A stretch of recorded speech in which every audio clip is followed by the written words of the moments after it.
Olá, reta final para a prova de Direitos Humanos do professor Otávio, não é mesmo?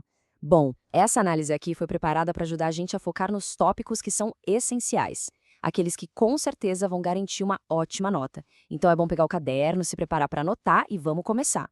Certo? Então, este aqui é o nosso roteiro, o nosso mapa de estudos. A gente começa com as características fundamentais, depois faz uma pequena viagem pela história para entender de onde tudo isso veio. Na sequência, vamos olhar os sistemas que protegem esses direitos, analisar um caso bem prático envolvendo o Brasil, entender o que é desumanidade e, por fim, fechar com uma reflexão sobre a empatia. Tudo pronto? Então, vamos lá. Primeiro tópico da prova, os pilares conceituais. Entender bem essas características aqui é a base para compreender toda a matéria.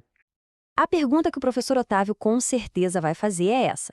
E para dar uma resposta completa, a gente precisa ter na ponta da língua três conceitos-chave.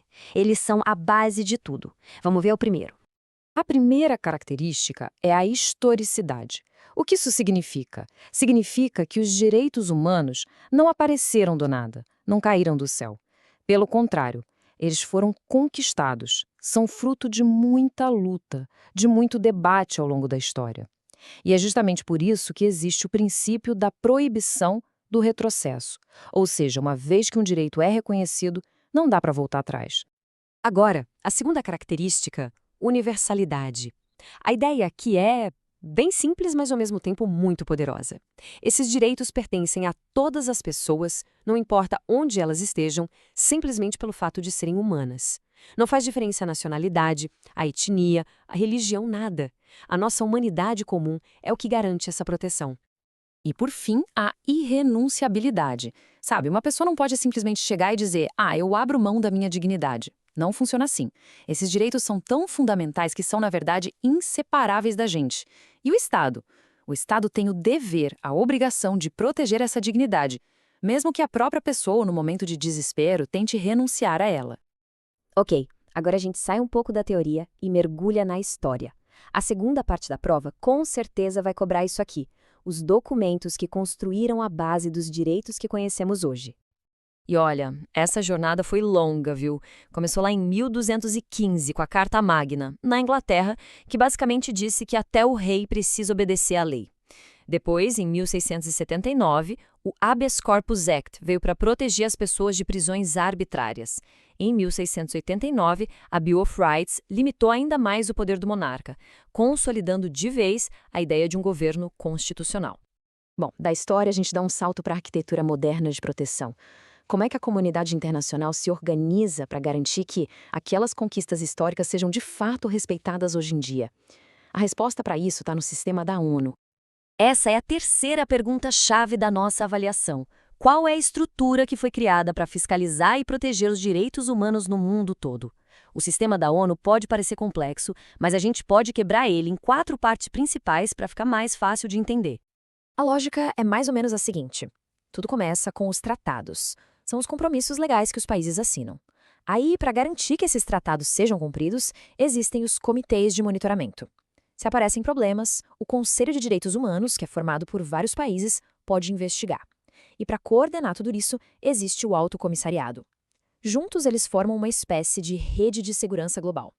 Agora, vamos trazer toda essa discussão para a nossa realidade. Porque esses sistemas de proteção, eles não são só teoria, não. Eles atuam em casos bem concretos. E o Brasil, inclusive, já foi julgado pelo Sistema Interamericano, que é o nosso sistema regional de proteção aqui nas Américas. O nome do caso é esse, Damião Ximenes Lopes. E por que ele é tão importante? Porque foi a primeira vez que o Brasil foi condenado pela Corte Interamericana de Direitos Humanos. Então, entender esse caso é fundamental para a prova.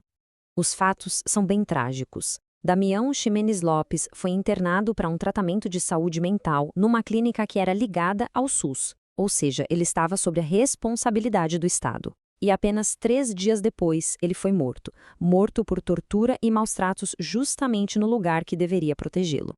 A Corte Interamericana não só condenou o Brasil, como também impôs medidas de reparação bem claras. Primeiro, investigar e punir os responsáveis. Segundo, pagar uma indenização para a família. E terceiro, e talvez o mais importante para o futuro, criar programas de capacitação para profissionais de saúde mental para tentar evitar que uma tragédia como essa aconteça de novo. O caso de Damião nos leva direto a um ponto central da nossa matéria: a definição de tortura. A proibição da tortura é algo absoluto no direito internacional. Não tem exceção. Mas o que exatamente a lei define como tortura? A lei faz uma distinção bem importante aqui. Tratamento desumano é aquilo que causa um grande sofrimento. Tratamento degradante é o que humilha a vítima. Já a tortura é um tratamento desumano que tem um objetivo específico: obter uma confissão, castigar, intimidar. É esse propósito cruel que a define como o crime mais grave de todos. Essa imagem aqui mostra a realidade por trás dessa definição legal. É a chamada tortura judicial, uma prática que foi aceita por séculos. Era violência usada pelo próprio Estado com o objetivo de arrancar confissões.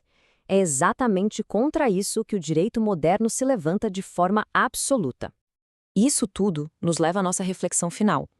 A gente já viu os conceitos, a história, as leis, mas de onde veio a própria ideia de que uma pessoa tem direitos?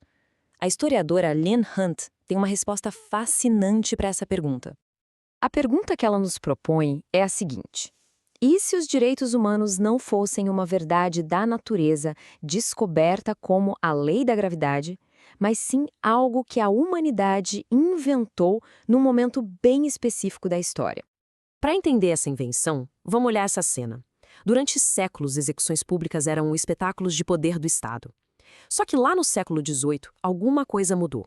As pessoas na multidão começaram a sentir repulsa, a se identificar com o sofrimento do condenado. Aquele espetáculo de poder começou a falhar. O que Helen Hunt diz é que antes da gente conseguir escrever leis sobre direitos, foi preciso desenvolver a empatia. A capacidade de enxergar os outros como indivíduos, com corpos que não podem ser violados. Essa nova sensibilidade foi o terreno fértil onde a ideia dos direitos humanos pôde finalmente nascer. Isso nos deixa com uma última reflexão, não só para a prova, mas para a vida. Se os direitos humanos nasceram da nossa capacidade de sentir empatia, a tarefa de protegê-los hoje não é apenas uma questão legal, é também, e talvez principalmente, uma questão profundamente humana. Fica a pergunta: qual é o nosso papel em manter essa empatia viva no nosso dia a dia?